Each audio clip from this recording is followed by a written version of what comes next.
Coucou les babelles. Ça fait un peu peur quand même. We irritated. Direct, on est chiante. Comment ça va les babelites en vrai? Alors ces vacances Incroyable. Mais rien foutre, c'est... je sais pas ce que vous savez pas ce que c'est, vous avez que 5 semaines. Mais quand vous êtes prof, c'est vraiment le moment où on se déconnecte en fait. un peu trop déconnecté, ouais. Un peu trop, la réalité elle va frapper. Vous inquiétez pas, on aura tout ce qu'on mérite. Après la monnaie de notre pièce, on va bien l'avoir. Après les réformes et tout, là on va bien se faire baiser. Ah ouais, Il y aura plus de statut de fonctionnaire et là vous pourrez rire. Et moi je suis déjà pas fonctionnaire hein. Ouh. Putain le blanc que j'ai mis en vrai. Oh, vous êtes choqués non? Ouais, elle est pas fonctionnaire. Manon elle s'est dit mais quelle sorte? Mais qu'est-ce que tu fais là en fait? Moi je suis freelance, je me fais enculer d'une autre manière quoi. Et alors tu fumes des petites vogues là? Ouais. Mais ouais parce que en fait je me dis vas-y j'ai moins fumé comme ça. Mais en fait du coup j'ai encore vraiment plus envie de fumer. Mais normalement j'ai ma petite vape là mais je sais pas, là je suis dans un mood babeli, je suis dans un mood un peu dégueulasse quoi. J'ai envie de fumer une clope quoi. Voilà, j'ai envie de fumer une clope. Fumer une clope maintenant. Mais quand j'écoute Babel, je tiens à préciser un truc, j'adore le son que ça fait. Je La trouve ça, ouais, je trouve ça très. Okay, trop bien. Je me dis j'écoute Babel. C'est très reposant. Ah putain en vrai c'est notre petit truc de. Parce que je me rappelle je regardais un streamer il y a quelques années et lui il avait tu sais les méga waves genre. Il y a tout un univers. Et tu sais quand il parlait ça faisait. Tu sais ça étouffe la voix genre. Dans la bouche. Ouais ça étouffait la voix, c'était un peu sa marque de fabrique aussi. Et voilà donc aujourd'hui on vous revient frais, bronzé, transpirant à souhait. Attends, il faut être inclusive Louise. Tu veux pas dire bronzé? Bronzé et ES. Sans lui du coup. Voilà. J'ai mis le truc inclusif qui en fait l'est pas du tout. Je suis inclusive en étant exclusive. On est là avec Louis. Louis is back. Louis est prêt à secouer la maison en fait. Donc tiens, explique-nous le concept d'aujourd'hui parce qu'on va pas vous lire des histoires Reddit, on va faire un truc plus original. Parce qu'on a réfléchi en fait.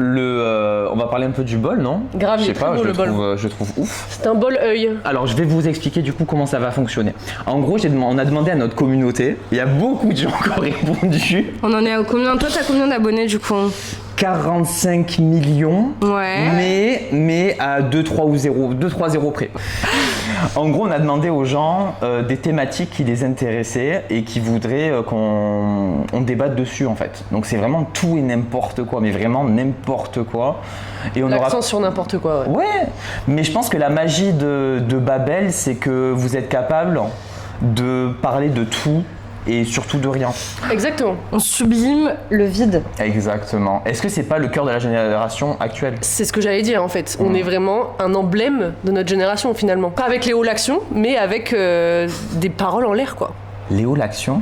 Des hall actions. Ah putain, le prof... Coucou, aujourd'hui, voilà ce que j'ai acheté à Action, les nouveautés Action de la semaine. Là, c'est le pchit pour nettoyer les traces de caca dans les toilettes. Là, c'est la brosse à shot télescopique, tu vois, tout ça.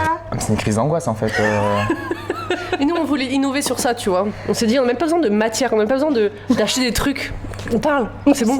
Ça suffit. Juste les idées, just vibes. Et c'est nos abonnés la matière au final. Exactement. C'est eux qui nous c'est tellement philosophique. Fini le concept là. Les gens ils vont s'énerver, ils vont pas comprendre. Tout simplement, on prend, on cherche dans le pot, il y a un papier. On lit la notion à aborder, la problématique et on babelle dessus. Ça va. J'adore comme lui, ça a dit ah ok, genre même elle avait oublié le concept. Elle l'avait fini, j'ai pas compris. Ça fait 2 semaines qu'il me parle de ce concept. Encore hier soir, lui il me réexplique. En vocal, j'ai fait oh mais c'est génial comme idée. J'espère que vous aurez la même réaction aussi candide à chaque fois. Genre, exactement. Genre mais comment il pense à ça? Tu veux tirer le premier? Ok. Vas-y, tire. Let's go. Putain, ça met la pression, hein. Les amitiés hommes-femmes. Putain, ça y est, on est des podcasts de mecs blancs. On va avoir des réacts de Daniel Raz en mode ah putain, ils disent de la merde. Moi, j'ai des opinions, mais pas tant que ça en vrai. Donc, je vous laisse commencer à parler. Manon commence, je pense c'est... Ça dit amitié homme-femme. Ouais, les donc amitiés... les hommes d'abord. Ah ouais, comme d'habitude en fait. Toujours, c'est toujours. C'est pas femme-homme, hein. Voilà, c'est parce que c'est lui qui l'a écrit. À chaque fois que Paris ils disent on peut être copain-copine. Non, copine-copain en fait. Oh, wow. C'est clair. Ok, donc pendant un moment j'ai cru un peu comme au Père Noël. Et on m'a envoyé ça bien dans la gueule en fait. J'ai eu le revers de la médaille bien violent. Et en fait, bah non, du coup, c'est pas possible. Mais je pense déjà qu'il faut préciser homme hétéro, femme hétéro. Oui. Ah, oui. ouais. Je pense Parce que moi, mes meilleurs copains, c'est des mecs gays, quoi. Je suis pas meilleure copine avec des mecs hétéros. Alors, qu'est-ce que c'est une relation avec un homme gay? Qu'est-ce qui différencie, genre le. Bah, moi, je me sens plus à l'aise déjà dans ma physicalité. Je peux m'habiller n'importe comment. Genre là, aujourd'hui, je suis littéralement venue en culotte, les amis. Mon short est avec une culotte. Et avec Louis, je me dis, il va pas regarder mon cul. Il va pas s'imaginer faire des trucs à mon cul, tu vois. Je sais pas. C'est ça le problème. Ouais, je suis un infiltré. Je sais pas. Putain. En fait, il est bi, il nous a pas dit. Depuis tout ce temps, juste pour regarder nos culs. Mais non, moi, mon meilleur ami, il est gay, il est en couple avec un mec et j'ai toujours été. Genre, il y a jamais eu une seule once d'ambiguïté avec lui depuis qu'on est gamin, depuis qu'on a 8-9 ans, tu vois. Et je suis trop à l'aise avec lui. Et comparé à les autres amitiés que j'avais quand j'étais au lycée, même à la fac, quand j'étais avec des potes garçons, soit moi, je commençais à développer un petit crush à un moment donné, ou soit c'était clair que c'était le mec, tu vois. Enfin, genre, en fait, quand tu commences à connaître une personne en tant qu'ami et qu'il s'avère que cette personne est d'un genre qui te plaît de façon sexuelle, je pense que c'est un peu inévitable de développer un truc, tu vois. Ouais, en fait, ouais, c'est ça. Au début, je me suis dit, pourquoi est-ce que tu parles d'être à l'aise physiquement et tout, dans comment tu t'habilles? Mais en fait, oui, bah oui, c'est très clairement ça et malheureusement, ça vole rarement au-dessus de ça, quoi. Bah oui. Tu t'es toujours réduite à ton essence, quoi. T'es essentialisée et t'es toujours réduite à ta sexualité, et même si tu fais tout pour masquer ta sexualité, ils trouvent toujours un moyen de te sexualiser, genre. Oui. Tu peux être la meuf la plus vulgaire, genre dégueu, tu vois, jamais te mettre toujours te cacher, ils trouveront toujours un moyen d'être attiré, de te gâcher le truc, et toi aussi, tu vois. Bah bien sûr, oui. En fait, je pense que dans notre conception actuelle du genre, bah c'est compliqué, quoi. En fait. Bah oui, c'est très compliqué, bien sûr. C'est impossible. Et des deux côtés, je pense, tu vois, bien sûr, il y a le truc que les mecs ont inventé, la friend zone, qui est en fait la fuck zone, hein, clairement, on va pas se mentir. Mais les meufs aussi, même si on n'est pas, comment dire, on se comporte pas de la même façon quand on a un crush sur un mec dans une amitié, genre c'est plus, moi perso, dans mon cas, je le gardais pour moi, tu vois. Mais si je voyais que lui me renvoyait des signaux, bah...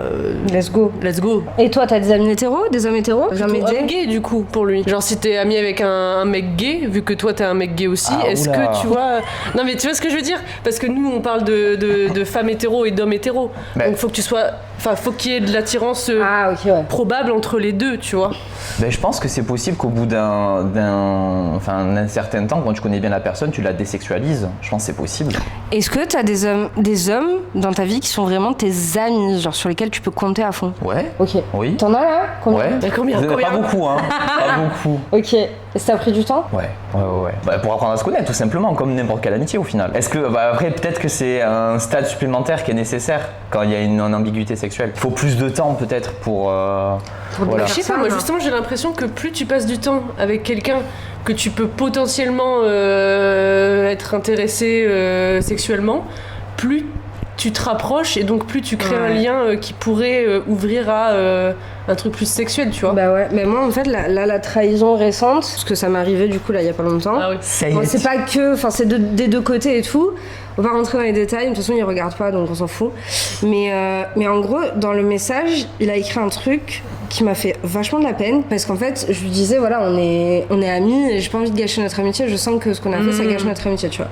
Et il a écrit oui je pense qu'avec toutes les années où il se passait rien, ça a renforcé nos liens d'amitié. Bah c'est ça, moi je suis plus d'accord avec ça qu'avec le fait de plus tu connais la personne, plus tu la désexualises. Bah ouais, en fait, et je pense qu'un homme hétéro, ça réfléchit pas comme ça non plus, tu vois. Et lui en fait c'était par dépit, j'ai l'impression dans ce qu'il a écrit, c'était par dépit qu'on est devenus amis parce qu'il s'est rien passé entre nous. Oui, c'est faute de mieux quoi. Ouais, et du coup, mais sauf que lui dans sa tête il continue. Ouais, c'est trop triste. Mais est-ce que l'inverse existe? Genre une meuf hétéro qui traîne avec un gars hétéro, tu vois, le gars hétéro est pas intéressé à elle, elle est pas intéressée par elle. Ça existe pas. Non, vraiment, je te jure, ça existe pas. Vas-y, continue. Non, mais je sais pas, peut-être, je pense que c'est possible. Il y a des mecs qui peuvent être pas du tout intéressés par une meuf.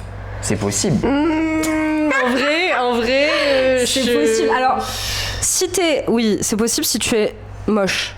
si tu n'es pas conventionnellement attirante. Je crois qu'ils avaient fait une étude disant que la plupart des hommes, genre une grosse partie des hommes, ne se font pas amis avec des femmes qu'ils ne trouvent pas attirantes et ne les gardent pas dans leur entourage.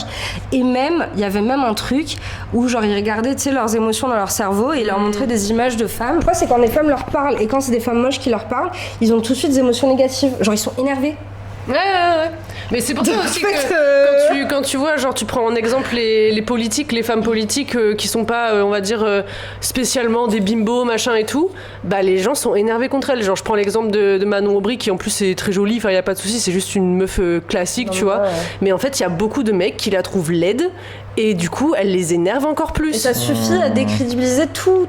Mais en fait, tu peux jamais gagner parce que si tu es belle, au début on va t'écouter puis on va finir par te dire te sexualiser, c'est une bimbo, elle est conne. Et si t'es moche, on va pas t'écouter. Tout ce que tu dis, ça passe genre. Et tu disais est-ce que c'est possible qu'une femme elle reste amie avec un homme parce qu'elle veut le serrer et tout, je sais pas quoi. Non, je pense que nous, ça nous gave très longtemps. Vous arrivez à faire semblant pendant des années, genre 3 ans. Et je sais pas, je suis pas convaincue. Hein. Genre je me t'as dis. Des exemples, ça arrive dans ta. T'as des. Moi j'ai plein de potes qui ont été désespérés sur des mecs et qui ont pas arrêté de continuer à. Mais est-ce qu'ils ont fini par les serrer? Elles ont fini par. Ouais, mais alors c'est justement, elles ont ken avec lui. Mais voilà, mais alors. Et après elles sont encore à fond. Mais alors c'est bon, elles ont réussi leur coup quoi. Enfin, je veux dire, elles restent pas avec dans les sports de ken parce que t'as des on ne parle pas de relations romantiques là, on parle vraiment juste d'attirance physique en fait. Et moi je réfléchis. Et je suis obligée de réfléchir très fort pour me dire est-ce qu'il y a des mecs hétéros avec qui je me sens aussi bien qu'avec mes potes filles ou mes potes gays, tu vois. Mais du coup... Ton mec ? Oui, à part mon mec bien sûr, mais du coup on est dans une relation romantique. Ah, des potes, ouais, pardon. Ouais. Mais l'amitié homme-femme, elle n'est pas possible du tout selon vous. C'est un idéal. Je pense qu'en fait c'est jamais autant sincère et autant fluide et naturel et comment dire bien intentionné. Il y a même pas que ça, tu vois, parce que je pense que l'autre amitié avec un homme où j'ai été grave déçue, c'était même pas qu'il était attiré par moi parce que là vraiment je pense qu'il y avait pas d'attirance, tu vois, entre nous, genre zéro attirance et tout. C'est juste qu'en fait il savait pas distinguer genre avoir une meuf et avoir des amis, tu vois. Et il y a ça aussi, genre où en fait malheureusement il y a beaucoup d'hommes et de femmes aussi énormément qui sont sociabilisés à voir que genre l'amour romantique comme la seule chose importante de leur vie, genre le but de leur vie. Donc les amis après de fou. Bah meuf, moi je suis toujours trop dégoûtée d'un pote que j'avais. Genre on était ensemble à la fac à Lille. On s'est pas parlé pendant genre 5-6 ans et pendant le Covid il a commencé à me parler, tu vois. Et au début j'étais un peu en mode pourquoi il vient me parler, lui ça fait genre X années que je lui ai pas parlé, enfin bref. Et en fait on s'est grave rapprochés, il était on était vraiment en mode confident, tu vois. Confident de fou. Et un jour, du jour au lendemain, peut-être 2 ans plus tard, je n'ai plus jamais entendu parler de lui. Alors que vraiment, quand je te dis qu'on s'appelait pendant 4 heures, 5 heures d'affilée, c'est un truc de fou. Genre, il y a un moment où j'ai vraiment envoyé un message un peu énervé en mode pourquoi tu t'as disparu comme ça? Qu'est-ce qui se passe et tout? Vraiment, en essence, c'était j'ai une meuf. Voilà. D'accord. Donc peur de créer des jalousies. Et surtout, je pense que en me voyant ça, je me suis dit, mais en fait, il voulait me ken. Tu vois ce que je veux dire? Bah ouais. Parce que pourquoi est-ce qu'il pourrait pas faire la distinction entre avoir des amies filles et sa copine? Non, ou alors il est incapable de faire la distinction, même s'il voulait pas de ken, il n'arrive pas à gérer le truc. C'est comme ça arrive avec des copines, hein. T'as pas des copines qui ont disparu parce qu'elles avaient un mec? De fou. Bah oui, ça c'est classique. De fou, mais après c'est les mecs qui les isolent. Ouais, il y a un peu des deux, je pense. Des deux, hein. Attends, on défend les hommes là. Grave, on défend les hommes. Je sais pas, hein. Bon, on passe au prochain papier. Prochain papier, parce que là, on va vous rebattre les oreilles là. Oh là là. J'ai un message d'un abonné qui nous dit. Tu dis que des trucs bien là, j'aime bien. Il écoute les précédents. Il a trop raison. Et écoute, merci. Il est jamais trop tard. D'ailleurs, elles ont beaucoup d'épisodes, je vous conseille. Exactement, à peu près 12 ou 13, je pense. Ouais, on est à 13. Moi, j'écoute tout le temps Babel dans des moments de transition. Genre en mode, quand je fais la vaisselle, dans les transports, les trucs comme ça, j'ai l'impression que c'est un truc genre, qui me permet de me téléporter. Wow, genre en mode, tu sais, c'est le moment où j'ai une vie de merde, tu vois, genre tu fais la vaisselle, c'est une vie de merde, tu es dans les transports, c'est une vie de merde, et... Babel, c'est le meilleur escapism possible en fait. C'est clair. Ça vous donne l'impression d'avoir des potes en fait. Ouais, c'est une voix environnante, une sorte de truc un peu céleste qui nous dit... On est céleste Manon, putain, c'est incroyable. Continue. C'est quoi le papier? Putain, j'avoue, c'est parti moi. Oubliez le concept lui. Les Disney fans adultes. Alors... Moi j'ai des choses à dire. Allez, Moi vas-y. aussi, mais je vais être plus modérée, je pense. Non, moi aussi, Ouais, vas-y. mais C'est trop le genre de thème où on peut devenir, mais. au début, quand je lis ça, c'est un peu comme ce que tu disais tout à l'heure, genre, tu sais, les émotions qui arrivent et tout. Moi, c'est de la haine qui arrive en premier. Ah ouais, la haine, il a dit le H-word. Et après, je réfléchis un peu. Je me dis, mais Louis, si tu rayes Disney et que tu mets le truc que t'aimes, est-ce que t'es pas aussi. C'est quoi le truc que t'aimes? Moi, je sais pas, moi, c'est les jeux vidéo, genre, tout simplement. Genre, si je vais. Je me suis. Bon, c'est il y a longtemps, mais quand j'étais allé à la Japan Expo et tout, j'avais vu des gens cosplayer en mes héros préférés, tout ça, là. Ouais. J'étais en folie furieuse. Ah ouais? Ah bah oui. Mais tu criais, t'as acheté des trucs, enfin t'étais ouais, comment? non mais je parlais avec les cosplayers et tout, et je disais merci pour ce que vous faites et tout. Et genre j'étais un truc, enfin pour les persos que je kiffe vraiment, j'ai le truc qui se rompt quoi. Non, parce mais je que comprends ce qu'il veut dire. C'est la matérialisation de mon enfance, de mes trucs et tout, tu vois, je trouve ça. Mais les trucs stylés de l'enfance, tu Mais vois. c'est grave intéressant comme concept en vrai parce que moi aussi, mon premier réflexe à l'époque quand le concept a commencé à arriver, genre il y a 5-6 ans, j'étais là genre ah les gros cons, ils sont Ouais. trop débiles, oh là là. Et en fait ça me dérange toujours, mais j'arrive à voir des nuances et à voir des raisons, tu vois.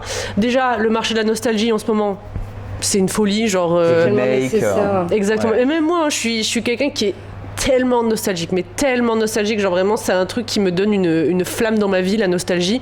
Pas avec les mêmes trucs, tu vois, mais avec les séries que je regardais quand j'étais au lycée, ce genre de trucs, tu vois. Donc escapism par la nostalgie. Mais il y a aussi le truc qui moi me dérange, le truc qui me dérange le plus dans les Disney adultes, c'est Disney en fait. Disney pour moi c'est juste un empire capitaliste qui te fait dépenser, blablabla, blablabla, et c'est ça moi qui me dérange Consumérisme, en plus fait, que le contenu en lui-même, parce que je pense que tout le monde a son petit truc fictif qu'il adore, tu vois. Et pareil, c'est un spectre. Disney adulte, c'est un spectre. Genre, est-ce que t'es un Disney adulte qui va s'habiller dans les couleurs de ton perso préféré, va acheter plein de trucs en arrivant à Disney, qui va tester toutes les bouffes possibles et imaginables dans le parc Disney et dépenser 400 balles dans la journée? Ou est-ce que t'es une personne qui aime aller à Disney tous les ans, tu vois? Moi, je pense qu'il y a un juste milieu à faire dans notre jugement. Je pense aussi, moi, ce qui me dérange surtout, c'est l'aspect consumériste débile Ouais, en fait. de fou. Parce qu'effectivement, Disney, c'est super beau, les dessins animés et tout, mais faut pas oublier que c'est une corporation et que tout est réfléchi au millimètre pour te faire consommer le plus possible et t'enfermer dans le truc. Est-ce que je peux faire un virage sur le truc là? Vous en avez sûrement entendu parler. Fais donc. Il y a une dame qui a mangé Ah oui. qui a mangé à Disney Orlando, je crois, ou je sais plus trop, et son mari a demandé spécifiquement, ok, ma femme a des allergies, est-ce qu'on peut lui servir ce repas sans ses allergènes? Ils ont dit oui. Finalement, ils lui ont servi le repas avec les allergènes. Elle est morte. Ils ont commencé le procès, et là Disney a dit: écoutez monsieur, vous ne pouvez pas porter plainte parce que vous vous êtes inscrit à Disney Plus il y a 2 ans. L'offre gratuite en plus, premier mois de Disney Plus. Et quand tu signes, apparemment tu signes une clause qui dit que tu Tu peux t'engages. pas attaquer Disney en justice. Bon, ça marcherait pas en Europe, hein. Ça marcherait pas en Europe, mais en tout cas en Amérique. Voilà. Donc Disney is pure evil. Genre, il n'y a pas de. En fait, c'est ça le problème, c'est que tu vois les petites paillettes, les petites chansons, les petits trucs, et ton cerveau il zappe complet. Et comme on a ce truc nostalgique qui va aussi avec le capitalisme, parce qu'on est tellement deprived de vraies émotions de maintenant qu'on est obligé de retourner à notre enfance, ça fait qu'on voit pas les red flags de attends, mais Disney, ouais.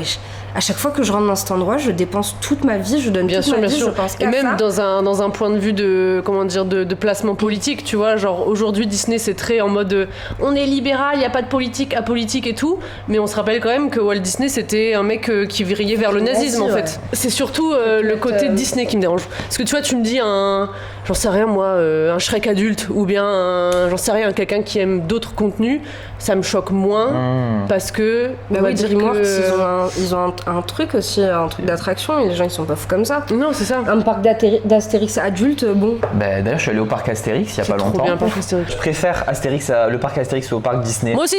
De Je fou. suis jamais allée. Ben franchement, trop bien. je suis allé avec mon frère, et il faut savoir un truc, c'est que vous savez, nous on est genre nostalgique de Disney, tout ça, animé et tout. Moi, mon père, il est nostalgique de Astérix. Mais mon père aussi, mais c'est normal, c'est la génération. Et quand j'étais gamin, je lisais toutes les BD, genre. Pareil. Et du coup, il m'a transmis sa folie furieuse du truc, tu vois. Grave. La folie furieuse, on se calme. Et je suis allé là-bas et il y avait plein de figurants et tout. Et ça m'a grave touché de les voir en. Bon, bien sûr, je me dis pas, c'est le vrai et tout, tu vois. Non, mais d'accord, mais oui, ça fait des émotions, quoi. Et sinon, voilà, les attractions sont mieux. Et puis il y a des figurants, en fait. Bien sûr. Il y en a, c'est ils sont là. Ils viennent plus. C'est beaucoup plus à taille humaine, en fait. Oui. Déjà. Ouais. Moi, je suis allée une fois, j'avais genre 10 ans. Et à chaque fois, quand j'avais 10 ans, je me faisais des longues tresses, parce que j'avais les cheveux hyper longs. Et il y a Obélix qui est venu me voir, il a fait. Avec mes tresses et j'étais starstruck. Wow. Starstruck. Ouais, j'ai adoré. Ils arrivent à parler aux enfants. Ouais, de fou. Tu fais la queue de fou là-bas aussi? Non. Ça dépend quand tu y vas, mais franchement, ça va. S'il y a des événements, si Comparé c'est à pendant les Disney. vacances ou quoi. Ah non, mais Disney, c'est illégal. Disney, c'est une dinguerie, Non, mais c'est une Disney, dinguerie. c'est Je suis de la désolée. Illégal. Et tu payes, je sais pas combien d'euros pour y aller, c'est bon. Moi, j'y top. suis allée il y a 2 ans, c'était le pire cauchemar de ma vie. À genre. Disney? Trop d'enfants. Avec ma belle-mère. Donc ma belle-mère, elle a pas grandi, elle a vécu aux États-Unis, je sais pas, 15 ans de sa vie, un truc comme ça. Du coup, ses enfants sont vraiment américains, genre ils vivent encore là-bas. Eux, ils sont venus à Disney en mode Disney Adult. Genre, on arrive à 10h, on repart à 22h. On fait tout, absolument toutes les grosses attractions, tous les shops. Genre, tu rentres, t'achètes direct les oreilles. Tu vois, moi, ils étaient là, tu veux si là, non, je veux pas. Genre, tu rentres, t'achètes direct les oreilles. Non, laissez-moi tranquille. Tu manges que genre dans les restos du machin. Puis il y a la partie Avengers là, je sais pas quoi, Marvel. Ouais. Ils ont acheté tout. Enfin, c'était. Oh les gars, franchement, c'était un cauchemar. Moi, j'étais. Rien d'en parler, hein. J'étais en hangover, genre j'étais en gueule de bois. Je me suis retrouvée à me mettre. Tu sais, t'as des rues en gros dans Disney. Je me suis assise devant un resto et j'ai dormi dans la rue, genre. Ah, t'étais la SDF de Disney Ouais, en fait. T'étais dormi dans Main Street et comme ça. Voilà. Ah vraiment, je pouvais pas, je devenais folle en fait. On est parti à 22h. En plus, il n'y avait plus de RER. Enfin, c'était franchement la pire expérience. Je me suis embrouillée avec ma belle-mère carrément à la fin de la journée, tellement on était, mais. Putain, t'as cassé leur magie, t'as pas honte? Ouais. Bah, j'ai essayé. Ouais, justement, j'ai essayé de pas casser la magie, mais en fait, t'es obligé de les regarder comme des non, mais singes. Genre, t'es là, tu. Ouais, c'est un peu le cirque, hein. Ah, et puis les gens qui. Bon, bref. Allez. Next paper. Next paper. Ça chie, on zappe, hein, je vous le dis. Ouais. Les trouples, couple libre, polyamour, tout ça. Moi, je voudrais juste commencer par une citation. Pour moi, tout ça, là, c'est la tromperie gentrifiée. Qu'est-ce que vous avez à dire? Allez-y. C'est aussi. Alors, est-ce que j'ai le droit de dire un truc tendancieux? Mais évidemment, on est là pour ça. On regarde Babel, pourquoi C'est la polygamie qu'on s'est battu pour éradiquer, genre pour permettre aux gens d'arrêter de se marier avec leurs enfants, leurs cousines, leurs machins, leurs trucs, avoir 6 femmes. Et là, on va retourner au truc. Genre, pour moi, c'est vraiment le cycle du Moyen-Âge. Là, j'en peux plus. Le retour au Moyen-Âge, ça me gonfle. Mais les couples libres, c'est pas marier ta sœur. Moi, je parle du polyamour. Ah. Oui, polyamour, trouble, ce genre de truc. Parce qu'en fait, je pense qu'on a aussi des mauvaises images dans le sens. Pourtant, nous, on est des grosses gauchiasses, on est des méga grosses gauchiasses. Et moi, quand j'imagine quelqu'un en polyamour, j'imagine quelqu'un en sarouel avec des dreads et il est blanc. Et en fait, il a juste un problème d'engagement. Tu vois ce que je veux dire? Je peux pas, enfin, genre. Et surtout, j'avais des copines sur Paris, elles souffraient de fou parce que ça venait toujours du mec, tu vois. Ouais. En mode, c'est lui qui disait on va ouvrir le couple, on va faire ci parce que moi je suis amoureux de toi, mais aussi d'autres gens. J'étais là, genre, ok. Ou C'est alors, affreux. moi, c'est les TikTok. Oh putain. C'est des TikTok de genre de meufs, toujours des meufs, hein, qui sont là et qui disent comment ne pas angoisser pendant que ton partenaire est en date. Occupe-toi. C'est fais des lunaire. choses pour toi-même. Danse, chante. Mais gros, mais là, c'est pas possible en fait. Et En après, fait, quand ils ont des- c'est trop dur de. Pardon, je te coupe. Non, vas-y. C'est trop dur de jauger si ça vient vraiment de tous les partis au niveau du consentement. Est-ce que le consentement est égal ou est-ce que c'est juste un mec mégalo avec des dreads qui veut faire un peu le gourou, tu vois? Ouais, voilà. Ouais, C'était bah secte ouais. un peu. Hein. Ouais. C'est grave secte. Qu'est-ce que t'en penses, toi? Polyamour, moi je trouve déjà c'est compliqué une personne à gérer, tu vois. Grave. Et je me suis déjà en mode ouais, est-ce qu'il a voulu dire ça, est-ce que nanana et tout. Et là tu me dis, il y a le monde entier, genre. C'est un peu. Ouais, genre je suis en compète avec le monde entier. Voilà. C'est affreux. En fait, moi je pense que le problème c'est que les gens ils ont pas compris. Quand t'es en couple, forcément tu vas être attiré par d'autres gens, tu vas fantasmer sur d'autres gens, pas forcément, hein, mais bon. Tu vas forcément. Ouais, mais c'est commun et C'est genre, commun. il y a pas de. Sauf y a qu'eux pas ils de- se sont dit on va le faire. Ouais. Mais tu n'es pas obligé de le faire, ça peut rester un fantasme, tu vois un mec dans la street. Moi, ce qui me fait trop rire aussi, c'est les hommes qui veulent ouvrir le couple. Et En fait, c'est la meuf qui finit par coucher partout et lui, il trouve personne, genre, ils sont deg. Ouais, grave. Ouais. Je vois très bien. Ça, c'est un sub-genre sur Reddit, genre, il y en a plein. C'est Il y a incroyable. plein d'hommes mariés qui après 40 ans, ma femme, elle a Et en des plus, ils enfants, sont elle est vraiment très attirante. genuinely surpris, genre. Ouais.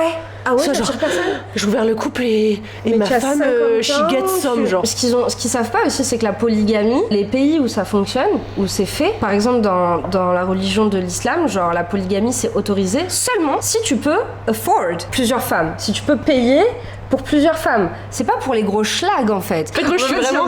J'arrête pas de penser au Rasta blanc. C'est vraiment. Je me dis, mon frère, tu joues de la guitare à Châtelet, tu commences pas à avoir 3 femmes en fait. C'est ça que tu veux dire par gentrifier, j'ai pas capté. Oui. Ah ok, C'est ça que je veux dire. C'est ok. Donc, du coup, c'est que de la tromperie finalement, tu vois. Quand tu vois un truc comme ça dans Confession intime ou dans Tellement vrai, tu dis oh là là, c'est vraiment un gros queutard, il a trompé sa meuf et tout machin, et elle souffre mais elle l'accepte. Pour moi, il y a aucune différence en fait. Hein. C'est juste le compte en banque et la classe sociale. Oui, c'est ça, parce que la polygamie ça fonctionne justement s'il y a un bon compte en banque et que tu vois, c'est dans certains endroits où le couple c'est pas vu comme un truc romantique, tu vois, genre le mariage c'est vu comme un truc pour survivre ou pour construire des familles ou financier ou etc. Là ça fonctionne parce que les femmes elles s'en foutent finalement. Exactement, et encore une fois tu vois, c'est aussi 2 poids 2 mesures au niveau de la couleur de peau et des origines de la personne. Tu vois un mec blanc aisé, artiste qui fait ça, t'es là genre ok, trop stylé, j'aime et tout. Mais tu vois un mec rebeu faire ça, tu crois qu'il y aurait les mêmes trucs d'aspiration de ah là c'est trop, il a trop géré, j'adore sa vie et tout. Non, parce que on voit ça c'est comme un rebeu, tu vois. Ouais, on voit ça comme un retour à Louis, qu'est-ce que t'en penses? Et bah moi on l'a croqué là. Ouais, désolé. Non, j'avais changé de sujet moi. Ah vas-y, c'est bon, on change de Non, mais changer de sujet vas-y. Oui, parce que là on a parlé du polyamour, mais du coup trouble. Pour moi c'est pareil hein. Ouais. Je suis d'accord avec vous. Couple libre, on Moi, parlait de c'est couple pareil. libre. Après, Couple libre, couple je pense libre. que c'est le truc que je pourrais accepter le plus parce que je pense que, dans ma définition du truc, c'est 2 personnes qui sont en couple depuis longtemps, qui sont amoureux romantiquement, mais qui aimeraient explorer ailleurs, qui ont des fantasmes sur lesquels ils voudraient agir, tu vois. Mais moi, en fait, le mot-clé, c'est consentement mutuel. Ouais, et je pense que c'est se libérer un peu de la charge sexuelle en fait du couple quand t'es en couple libre. C'est un peu le délire de dire on a fait un peu le tour là et du coup bon. Après voilà, c'est vraiment très important je pense dans ce genre de couple de mettre des règles claires. Enfin, clair. Et dire pas d'ambiguïté avec tes plans cul, genre. T'es pas là en mode date, chelou, ou je pars en vacances avec mon plan cul, des trucs comme ça. Je pense qu'il doit y avoir des dingueries comme ça dans les couples. Mais bien sûr. Enfin voilà. Moi je suis pas très fan. Je suis plutôt conservatrice. Mais après, tant bien vous fasse, franchement, les polyamours là. Ah, polyamour, c'est je juge. Ouais. Ah, moi je juge. Je juge. Ah, je juge. Franchement, que ce soit en mode d'une sexualité, que c'est un truc. Hein? Rien. Que ce soit une sexualité en mode. Enfin, je sais pas, ils font pas un peu comme si c'était dans le truc LGBT et tout, genre. Ouais, c'est des fous. Ah, mais le truc LGBT après. Est-ce qu'on peut mettre le P-word dans le truc encore? C'est comme les pédos. Putain, non. Bah, le P-word, c'est le polyamour en fait. Ah non! C'est ça! C'est pas une sexualité, vous êtes juste gênant et vous savez pas faire de choix en fait. Je veux pas ce genre de personne avec qui t'as pas envie d'aller au resto, avec qui t'as pas envie de faire de soirée, avec qui t'as pas envie de rien faire parce que faites un choix en fait, je sais pas.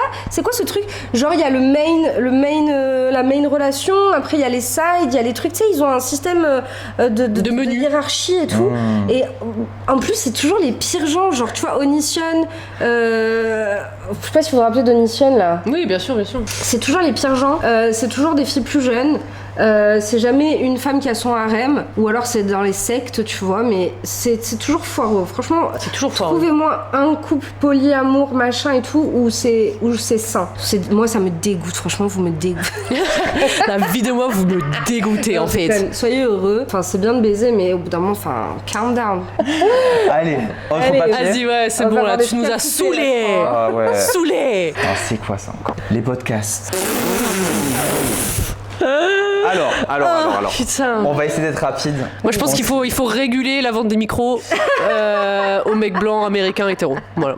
Mais Déjà, moi je suis un peu. Alors le mot podcast, moi je me rappelle quand j'étais ado. Ah oui, mais c'était des trucs de Norman, Voilà, Squeezie et c'était tout. Norman, Natou, tout ça là. Ah, c'était les vlogs, genre? Ouais, c'était ça. Et du coup, moi j'étais toujours perdu. Parce que podcast après ça a changé de Oui, sens. oui, bien sûr, bien sûr. Avec le. Ouais. Oui. Bah avant c'était genre et vous avez déjà remarqué que quand vous êtes à l'école, tu vois, c'était c'était un ça. podcast, Ça, on Oui, disait ça les s'appelait podcasts. podcast. Ça s'appelait les podcasts. C'était une ère sombre. Ouais, grave. J'ai jamais regardé ça. Ah ben, mais moi j'ai regardé et je rigolais pas tant que ça. J'étais en mode en fait déjà vite lâché l'affaire en fait. C'est le seul divertissement. Et en fait après c'est passé en effet sur des contenus de longue durée avec des gens qui discutent. Mais d'ailleurs je trouve que les podcasts, une histoire de longue durée, ça va à l'encontre de tout ce que la société veut nous inculquer de rapidité, tu vois. Oh, ok. Qu'on prenne le temps pour les thématiques, pour développer les idées, ce qui à la télé n'est pas possible. Genre on est en mode vite, faut passer à l'autre truc, faut que l'attention elle soit gardée, qu'on zappe pas. Bien sûr, bien sûr.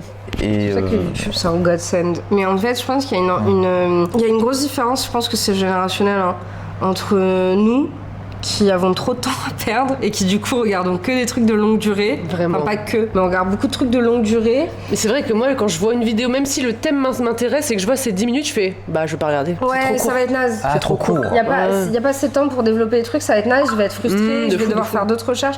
Moi, il faut que la vidéo elle dure 1h30, 2h, sinon ça marche pas quoi. Bah ouais non. C'est comme le film du soir que nos darons y regardaient, tu vois, il Grave. faut que ce soit.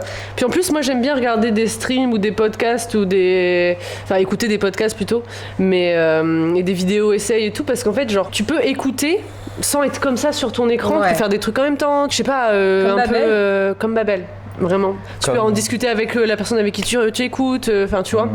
Je pense que c'est pas comment dire un contenu, comme tu dis, qui est stimulant visuellement, c'est stimulant intellectuellement, comme Babel.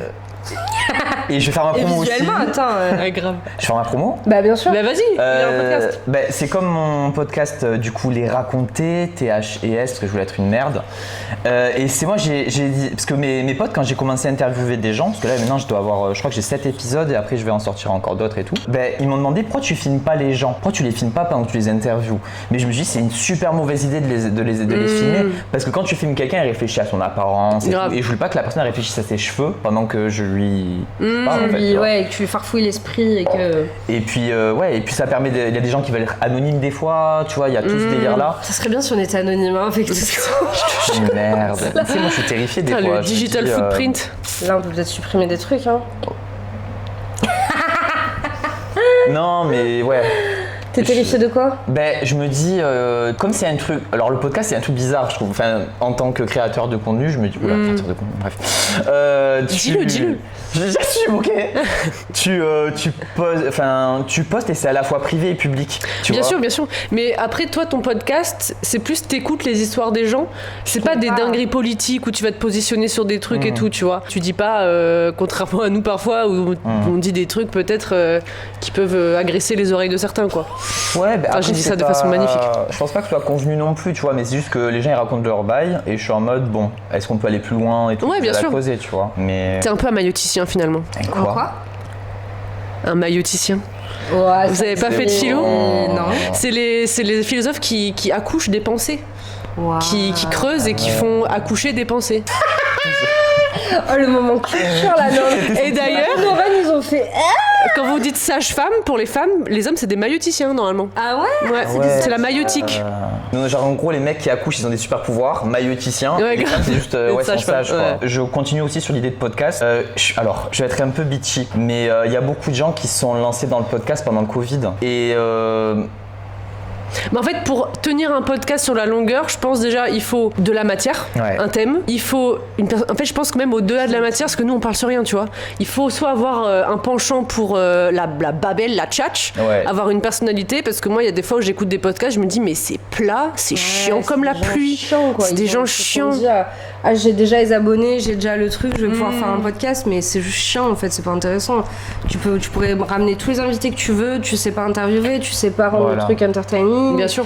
Tu veux faire le montage que tu veux, je pense que c'est une question de personnalité. Hein. comment dire ça, tu vois les gens qui ont créé, bon je parle encore des gens qui ont créé pendant le Covid, tu vois, mais ça m'a donné cette idée de en fait j'existe, donc je vais faire un podcast, tu vois. Et je pense pas que c'est par là que ça devrait être fait, c'est pas ce sens-là, c'est plutôt le monde existe et du coup je trouve que faut que j'ouvre les voies en fait. Je sais pas, je trouve que c'est un peu self-centered et c'était... Ouais, non, mais je vois ce que tu veux dire. Du coup, allez écouter les raconter, Ouais. on mettra le lien dans la bio. Et de toute façon, si vous nous suivez sur Spotify, c'est dans les amis de notre podcast. Donc allez écouter. Absolument. Il a des bêtes d'interviews. Par contre, ça rentre dans... Parfois, c'est des sujets super légers. Parfois, c'est des sujets un peu plus hard. Il y a un épisode qui va sortir qui va être assez hard. C'est sur les violences sexuelles et je pense que c'est un... Nécessaire. Voilà, c'est un sujet, c'est pas un sujet dont on parle absolument pas, les violences sexuelles, mais je trouve que là on va plutôt se porter sur comment s'en sortir, l'après-coup, l'après-violence sexuelle, qu'est-ce qu'on fait. Et ça, je trouve que c'est un sujet dont on parle pas. Et je me suis dit, bah tiens, on va... En fait, moi, mon podcast, bon après j'arrête la promo. Hein, non, mais vas-y. Mais mon podcast, c'est toujours l'idée que tu vois le titre de l'épisode et tu dis, tiens, j'y ai jamais pensé. Mais ça peut être intéressant, je vais écouter. C'est toujours une idée de découverte et c'est un truc. C'est des gens ordinaires qui racontent des histoires extraordinaires. On connaît le slogan. Bravo. Vas-y, tire le prochain.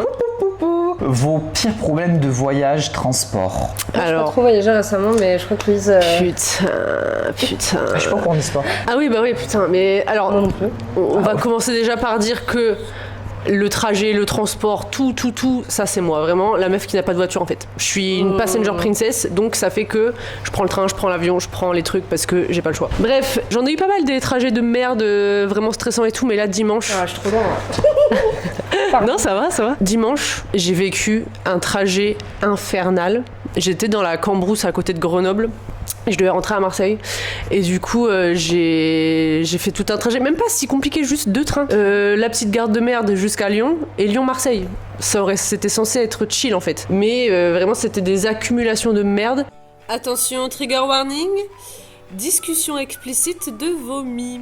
Alors si vous voulez passer cette partie, veuillez passer directement au timestamp indiqué sur l'écran, merci. J'ai un terrain anxieux. On dirait pas comme ça parce que je suis trop swag, mais en vrai, j'ai un terrain vraiment anxieux. Il me faut pas grand chose pour partir en anxiété, mais je masque très bien, je respire et tout, donc ça va. Mais en vrai, dans ma tête, ça va pas du tout. Et déjà, ça commence parce qu'il fait 37 degrés. La chaleur, ça me rend claustrophobe dans les transports. Vraiment, ça me rend, mais... horrible. Quoi faire, genre? J'attends le train en plein soleil, je rentre dans le train TER chaud as fuck, mais vraiment chaud de fou. Du coup, je suis déjà un peu là dans mon anxiété, là comme ça. Et je suis comme ça contre la vitre, j'essaie de... Ah, ça me monte, mais direct. Du coup, je faisais mes petites respirations en carré. 1, 2, 3, 4. 1, 2, 3, 4. Je faisais mes petites respirations. Ça va mieux, je me calme et tout. Et là, j'entends... Et comme un liquide qui hit the floor. Et je me dis, oh putain, non, une meuf qui a vomi. Et en fait, je suis hémétophobe. Je suis en train de faire ma petite psychanalyse là, mais je suis grave hémétophobe. J'ai peur du vomi sous toutes ses formes. Et donc. Si c'est moi qui vomis, si c'est d'autres qui vomissent, dans le train, dans l'avion, dans les toilettes, partout en fait. Dès que j'entends le mot vomi, dans ma tête, il y a une fille qui hurle en fait. Donc j'entends ça, je me dis, là Louise, en fait, si tu te retournes, tu vas partir en crise d'angoisse et c'est même pas la peine. Et donc je me concentre sur la route, je suis comme ça, genre vraiment je regarde l'Isère avec insistance, je regarde l'Isère comme ça. On arrive à Lyon et je me dis, je vais passer par l'autre côté de la voiture pour éviter de passer devant la possible flaque de vomi que je n'ai pas voulu regarder, tu vois. Mais sauf que tout le monde se lève et moi j'étais un peu comme un cerf dans les phares d'une voiture en fait, j'étais comme ça genre... Et je vais prendre ma valise et tout, et je bloquais grave le passage parce que je me dis je peux pas me retourner, donc j'avais mon dos vers le truc. Et finalement il y a un mec qui me dit allez-y par là et tout, je suis genre frère non. Donc finalement je me retourne et en effet genre j'essaie de détourner les yeux, mais je vois la meuf en fait qui est encore comme ça genre comme ça, les yeux qui pleurent et tout, la pauvre. Enfin, je sais pas ce qui lui est arrivé, mais elle arrêtait pas de vomir en fait. Genre, vraiment, elle vomissait dans ses mains, elle était comme ça et tout. Horrible. Non. Et donc, bon, j'arrête avec le vomi, mais je soulève ma valise et vraiment, je sors du train, le quai à 42 degrés là, et j'avais les jambes qui faisaient ça comme ça. Bref, meuf, laisse tomber. Déjà là, j'étais au niveau de l'anxiété. J'arrive dans la gare Pardieu. La gare Pardieu, l'enfer sur terre. Je vous avoue, l'enfer sur terre, j'étais jamais allée. C'est une gare en sous-sol, en cuvette.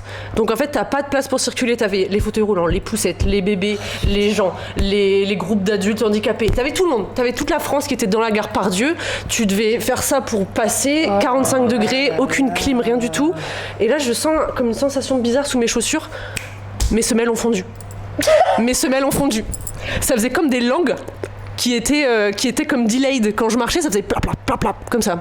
Vous voyez des baskets de training, genre, où il y a une partie noire qui est collée, et ben la colle avait fondu, genre. Wow. Du coup, j'étais là. Ça faisait genre schlac, schlac, Ouais, schlac, genre je marchais, ça faisait un double bruit, tu vois.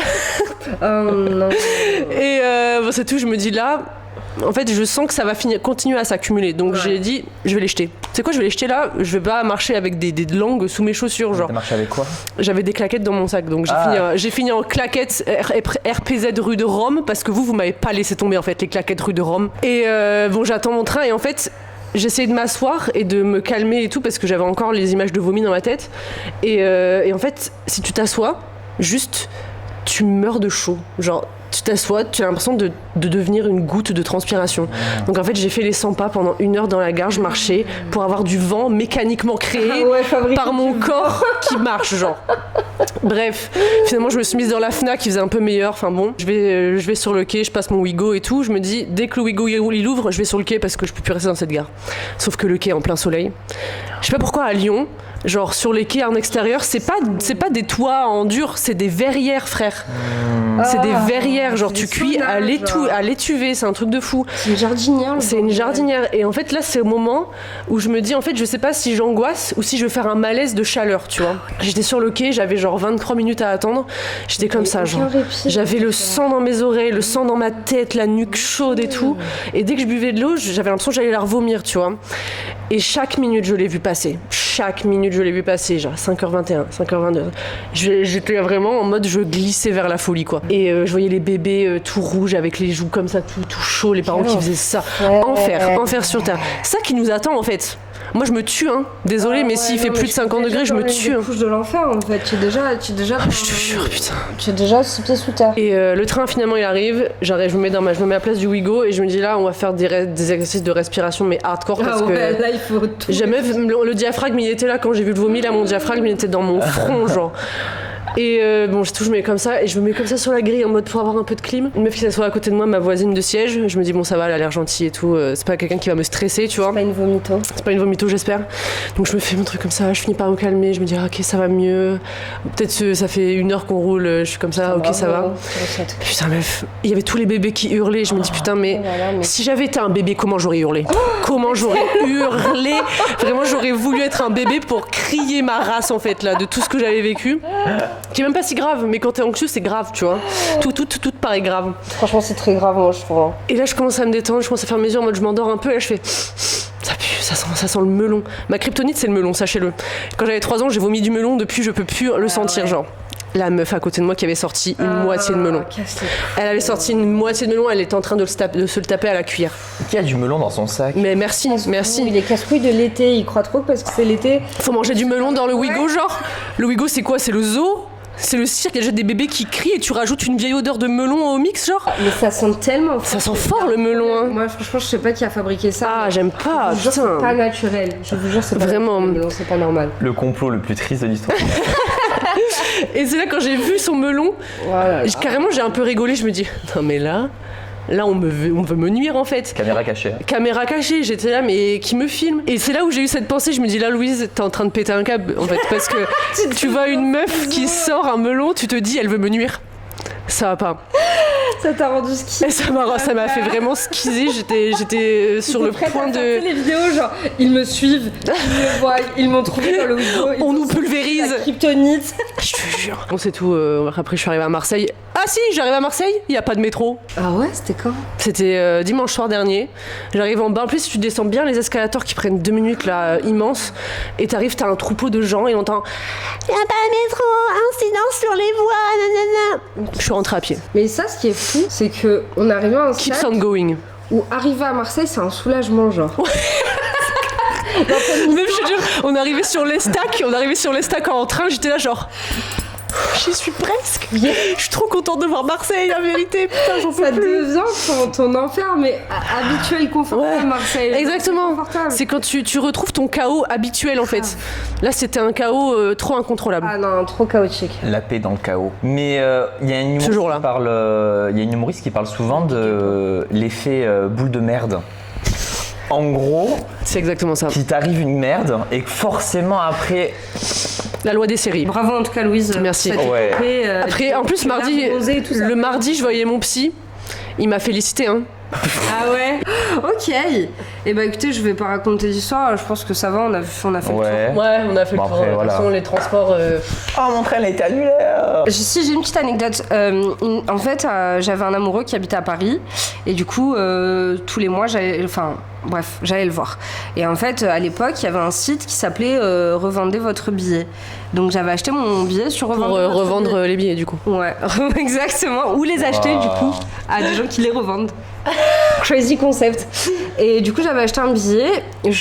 Donc c'était quoi? Je devais partir le vendredi, on va dire. Je me pointe à la gare le vendredi. Je dis bonjour, je donne mon billet. Et là, il me dit, mais madame, votre billet, il était hier. Ouais. Ah merde. Et donc j'ai pleuré, crié. Genre j'avais un Starbucks, les jeté dans la. Bref, c'était l'enfer. Ah, t'as fait une crise, t'étais la folle du Ah, bus. J'ai fait une crise enfer. parce qu'après je suis allée. Bonjour madame, j'ai dû payer 150 €. C'était tarpin cher pour aller à Paris Ouais, avant, genre ouais. surtout si t'as les derniers moments. Bien sûr, bien sûr. Bon, c'est toujours cher, mais voilà, trop conne, c'est une histoire de Trop gogol. Gogol. Voilà, Très bien. les petits papiers. Les petits papiers, les petits Il y a une papillés. chanson sur ça. Tu cherches quoi là? Si, c'est ça, Régine.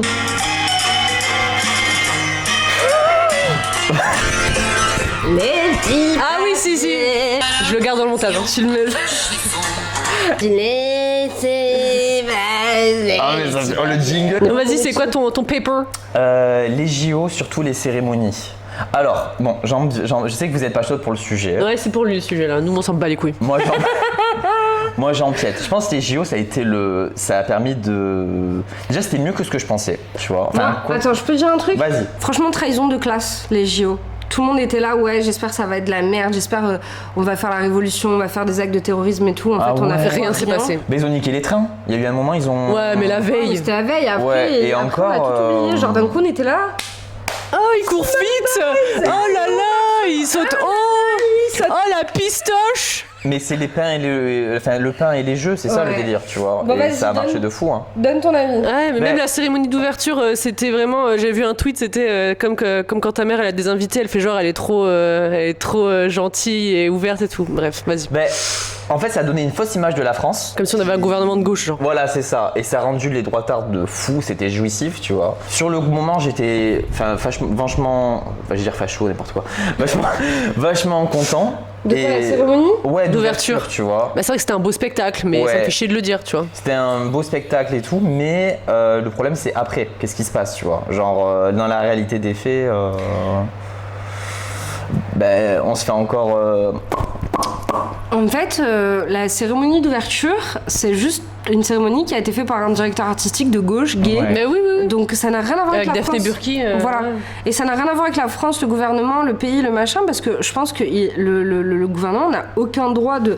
Ils embauchent un mec, on leur dit ah ce mec-là il est génial, il fait le truc, et le mec il fait le taf. Il n'y a Ouais. pas de droit de regard. Macron, il faisait la du gueule, président. C'est ça. Ouais, c'est ça. Il n'y a pas de droit de regard, c'est pas lui qui décide ce qu'il y a, donc ce n'est pas représentatif de la France, ça, il faut se le rentrer dans le crâne, c'est juste. C'est représentatif du Marais, de quelques quartiers parisiens et. Ouais, ou à la limite de l'art, parce qu'effectivement, on parle toujours des droitards, mais je suis désolée, la base des artistes et des gens qui font des choses et qui agissent, ça restera les gens queer, les gens de couleur, les gens de gauche, c'est tout. Et ça, faut pas l'oublier, faut pas se méprendre que les droitards, c'est eux qui créent la société. Pas du tout, ils l'ont jamais créé, et ils font que la réprimer. Bref. Mais je pense aussi que on est un peu dans un moment où les artistes ferment leur gueule et ils sont pas du tout dans un truc de dénonciation activiste. Ils sont où les rappeurs là Ben, qui pour c'est tout qui ce qui s'est emmerde Marine passé parce que ça genre fait zizir, mais tu grave vois. quand il y a eu tous les bordels de législatives et tout, c'est en passant on n'a pas de premier ministre depuis le 7 juillet MDR, enfin je sais plus quand bref ouais. pareil en juillet quoi. Ils sont où les rappeurs pour dénoncer la politique en fait, enfin Ben, je dis y a- rappeurs mais tout le monde en vrai tous les Il y a eu un artistes, truc genre je baise la merde, Bardella ou je sais pas quoi, mais ça, après on dit quoi après ça? Enfin je sais pas. En fait, je pense que ce problème-là, c'est pareil, c'est avec le capitalisme, hein, ça vient avec le libéralisme, le capitalisme. où genre on a mis en érigie des artistes comme si c'était des figures influentes et des personnes qui allaient faire quelque chose. C'est juste des mecs qui suivent des directives de label en fait. Exactement. Et qui sont totalement interdits de speak up. On leur interdit de speak up ou alors ils perdent tout ce qu'ils ont vendu leur âme pour avoir. Bah rien que tu vois quand il y en a certains qui se font positionner en soutien avec la Palestine, bah ils ont perdu des opportunités, ils ont perdu ci, perdu ça, ils ont perdu des followers, enfin... Ouais. Donc en fait, je pense qu'on s'est laissé avoir par le truc de penser que c'est une culture underground, tu vois, les célébrités, les machins, alors que c'est juste mainstream, quoi. Et que comme on est sur Internet, on oublie que... Mais en fait, tout est aussi contrôlé. Genre, oui, bien sûr. Il n'y a pas de liberté d'opinion. Et est-ce qu'on peut parler vite fait de la polémique par rapport à la boxeuse algérienne qui a été accusée d'être un homme? Mais tu sais, j'ai écouté une meuf qui parlait de ça sur TikTok, elle avait un point hyper intéressant, c'est que quand une femme performe trop bien, on l'associe à un homme. Mais quand un homme performe trop bien, genre Michael Phelps là, qui a les doigts palmés, on l'associe à quoi? À un alien, genre, tu vois, et ça dérange pas. En fait, quand tu performes trop dans le sport, c'est que t'es pas une femme. Tu vois? Ils vont pas dire t'as trop d'ostrogène, t'as trop de... Tu vois, oui, mais avoir trop de testostérone, c'est bien vu. Ouais. Mais oui, c'est génial, c'est le meilleur truc que tu puisses faire, sauf si t'es une femme. Mais d'ailleurs, ils sont remontés à la source de cette fake news. Et je crois que c'était un mec russe, genre... un agent de l'intelligence russe qui avait posté ça sur Twitter. Et en plus, la femme italienne, là, non seulement elle est flic, et en plus, elle s'entraîne avec cette meuf-là, comment elle s'appelle, Iman, c'est ça? Iman Khalif, depuis 15-16 ans. Donc elle sait très bien que Iman, c'est pas un homme en fait, tu vois. C'est que c'est une femme, mais tout le monde sait. Donc l'italienne, il voulait dire que c'est celle qui se battait, c'est ça? Et déjà au JO du Japon là en 2021 ou 20, je sais plus, cette même personne, l'athlète italienne là, elle avait déjà pleuré parce que son opposante était trop forte ou je sais pas quoi. Mais en plus je trouve que c'est super drôle parce que tu vois il y a J.K. Rowling et Elon Musk qui sont rajoutés dans la sauce, tu vois. Et ce qui est trop drôle, c'est que du coup, avoir un vagin, ça suffit plus pour être une femme dans leur truc. Ils changent tout, ça change tout le temps. Avant, c'était il faut un vagin, mais en fait, non, si t'as un vagin, tu peux aussi être un homme. Ah non, mais de toute façon, il y a un autre truc important aussi, c'est qui disait ça? Putain, c'était un mec des droits civiques, j'ai pas le nom, mais qui disait que l'un des outils les plus forts de la suprématie blanche, c'était les larmes des femmes blanches. En tout cas, ça, c'est un vrai truc. C'est carrément, dès qu'on voit une femme blanche pleurer, on écoute, on arrête tout et on l'écoute elle avant toute chose. Et il y a tellement d'hommes noirs qui se sont fait envoyer en prison et là c'est encore le cas. Et en fait ça les terrifie de plus avoir le contrôle, genre juste alors que ça, enfin il y a toujours eu des femmes qui tendaient plus vers leur côté masculin mais ça restait des athlètes. On n'était pas en train d'essayer de genrer, de machin. Surtout que c'est les premiers à nous parler de on parle que du genre, on parle que du machin. Et en fait, mais c'est eux qui sont obsessed, hein. Mais c'est eux. Hein. Je vais prendre de l'eau là. Aussi moi ce que j'ai kiffé c'est la meuf voilée qui a gagné la médaille d'or. Ouais, la marocaine. Ça c'était ouf. Parce que tu vois on est le seul pays qui interdit le voile. Je me dis déjà ce truc pour sous-entendu libérer la femme, on va l'empêcher de porter son voile parce que le voile c'est vu comme un truc de soumission, mais enfin. De toute façon, si c'est des hommes qui te parlent de libérer la femme, tu sais qu'il y a anguille sous roche. Moi, je me ferai jamais libérer par mon oppresseur et c'est pas lui qui va décider ce que je vais mettre et ce que je vais pas mettre en fait. Coup de gueule. Ouais, là, vraiment, coup de gueule, là. Mais après, super, Aya Nakamura, génial. Ça, c'était cool. Devant l'Académie française. La garde républicaine. Avec la garde républicaine. Je sais pas, d'ailleurs, il y a Marion Maréchal Le Pen qui a dit un truc, la garde républicaine humiliée. Mais après, tu vois des interviews d'eux super contents d'être sortis de leur trou, tu vois, et d'avoir fait des trucs sympas. Mais parce qu'en fait, oh là là. Donc. Bon, désolé les gens, ça a coupé parce qu'il fait 47 degrés. Ça a surchauffé. Mais du coup, on parlait de Aya Nakamura, même moi, la garde républicaine qui sortait enfin de son trou et qui participait à l'art. Et là, je me suis senti, bon, je vais partir très loin, mais je me suis senti patriote, genre 2 secondes. Il y a eu une sorte de. C'était la scène où il y avait Marie-Antoinette décapitée avec les trucs de sang et tout. Je trouve ça méga stylé. Et puis, non, mais c'était ça, c'était. Tout le monde s'est lâché et tout. Et puis, même la Aya Nakamura qui dit, devant l'Académie française. Elle a repris Charles Aznavour, elle a dit mon vocabulaire vous plaît pas et tout, parce que ça va par rapport à tout ce qu'on lui disait qu'elle parlait pas français et du coup qu'elle méritait pas de chanter. Moi j'ai un petit truc à dire. Ah bon? Je pense que c'est sympa et tout comme discours, mais je pense que c'est un discours qu'on ne devrait même pas avoir. Parce que moi ce que j'ai l'impression, c'est qu'il y a un contre-discours qui s'organise sur les réseaux sociaux et dans lequel on feed. Et je trouve que maintenant, la télé et les réseaux sociaux se nourrissent les uns les autres, ok? Genre à la télé, ils vont parler de trucs qu'ils voient sur Twitter, comme si c'était vraiment le vrai discours qui se passait dans les rues, dans les campagnes, où tout s'engraine, et du coup, ça devient une réalité. Mais pour moi, je pense que ça n'a jamais été une réalité que les Français sont fachos, tu vois.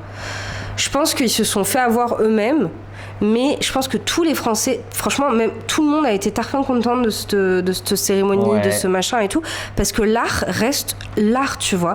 Et l'art, c'est pas un truc ultra blanc, ultra conservateur et tout, et ça l'a jamais été. Genre, on est dans le pays qui a fait le plus la séparation de l'Église et de l'État, genre possible et imaginable. On a toujours été genre ultra déviants dans nos conceptions de l'art, dans nos conceptions de la sexualité, de ce qui est faisable, de ce qui est pas faisable et tout.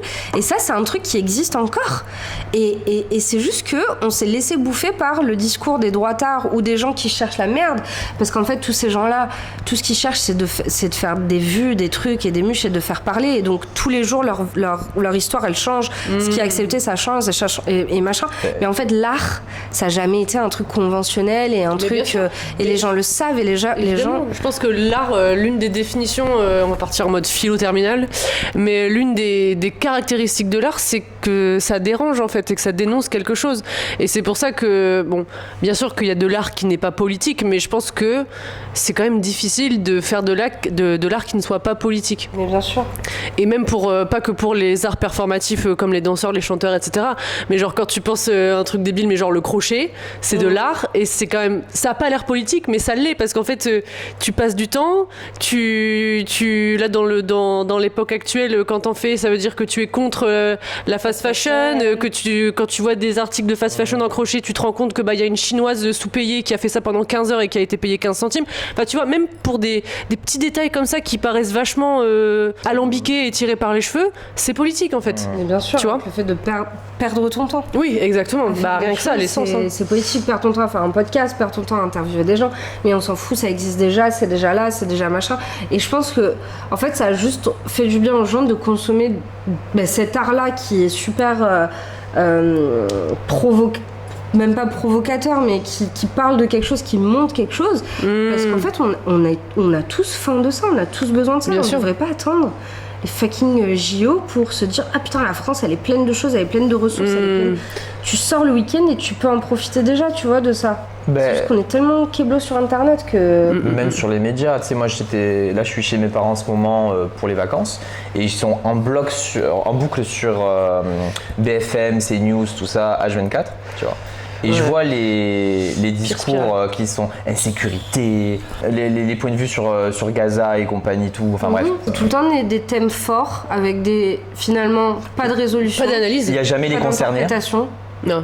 Voilà, même il parle d'antisémitisme, c'est un vrai sujet, tu vois, mais il l'utilise pour justifier il n'y a jamais plus de philosophes qui viennent discuter. Des débats de philosophes, ça s'est plus fait depuis trop longtemps. Depuis des décennies, genre ça ne nous intéresse pas, on veut pas de résolution, on veut que de l'observation. De l'opinion, mais de l'opinion, je viens d'arriver quoi. Même, des fois il marque influenceur en boucle, enfin en truc en dessous, sans préciser que c'est un gars qui est putain d'extrême droite, qui a une vraie couleur politique, qui a été payé pour balancer ses idées de merde. Ou même rédacteur en chef de Valeurs Actuelles qui était invité à BFM, tu vois, je me dis mais c'est pas n'importe qui en fait. Non mais c'est clair. Je pense qu'il faut redonner sa place à qui le vaut. Je pense qu'on devrait écouter que les experts. Et les bimbos, les gens beaux, les gens qui ont des trucs à dire, c'est que du divertissement. Et ça en fait qui crée ce gros souci, c'est le rapprochement entre le divertissement et l'information. Grave. Donc nous écoutez pas pour vos opinions politiques, nous on est juste là pour être beau et divertissant et drôle. Exactement. Ouais. Et le reste. Les trucs que j'ai trop kiffé moi dans le rayonnement international je reviens sur le truc des JO du coup, la cérémonie. Les Chinois, ils ont été obsessed par Philippe Catherine. Ah oui, c'est vrai. Ils ont fait des cosplays. Je dis chinois parce que j'ai vu une chinoise qui avait fait des gâteaux en forme de Philippe Catherine en bleu et tout. Enfin, dinguerie. C'est trop bien. Que Philippe Catherine. Catherine, comment je l'aime, putain. Je l'aime trop. Il est trop fort. Ouais. Mais en plus, tu vois, tout le monde a été spoil, genre en disant ouais, Céline Dion elle sera là, Iseult elle sera là. Personne savait que Catherine serait là. Et Catherine, même lui-même savait pas qu'il était là, je pense. En plus, il a dit à la radio après qu'il avait pris un cachet d'intermittence classique, genre il a gagné payé 200 balles en fait. J'adore. And I'll do it again.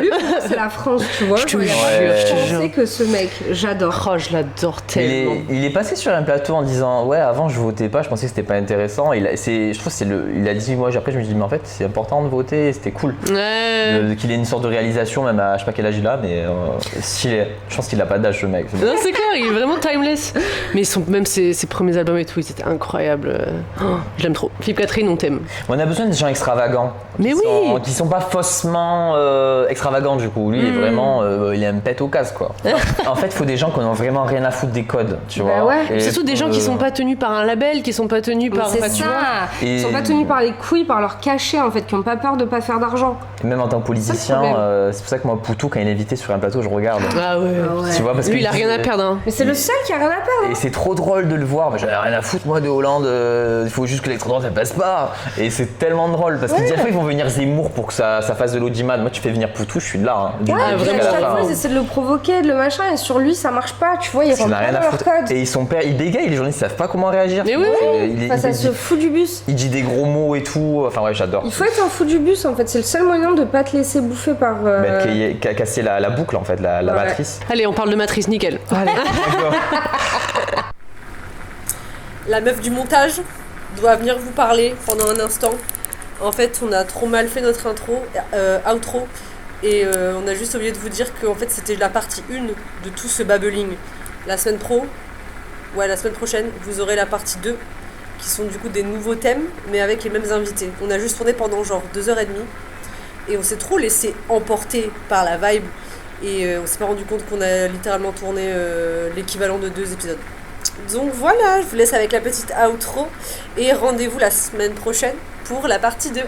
Bah merci les babélitos. Merci les babélitos de nous avoir vus, de nous avoir écoutés. De nous avoir laissé prendre des petites vacances, on avait trop besoin de vacances. Ouais, c'est clair. On vous aime, on est quand même. Voilà. Tout le monde veut nous voir, tout le monde veut passer du temps avec C'est nous, il vrai, faut ça. qu'on quitte notre taf.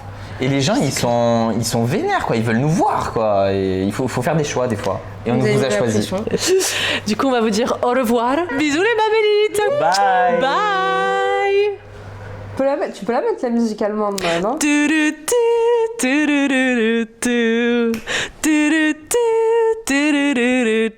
And it goes. Je pense que c'est bien, c'est l'outro. Ouais, c'est bien.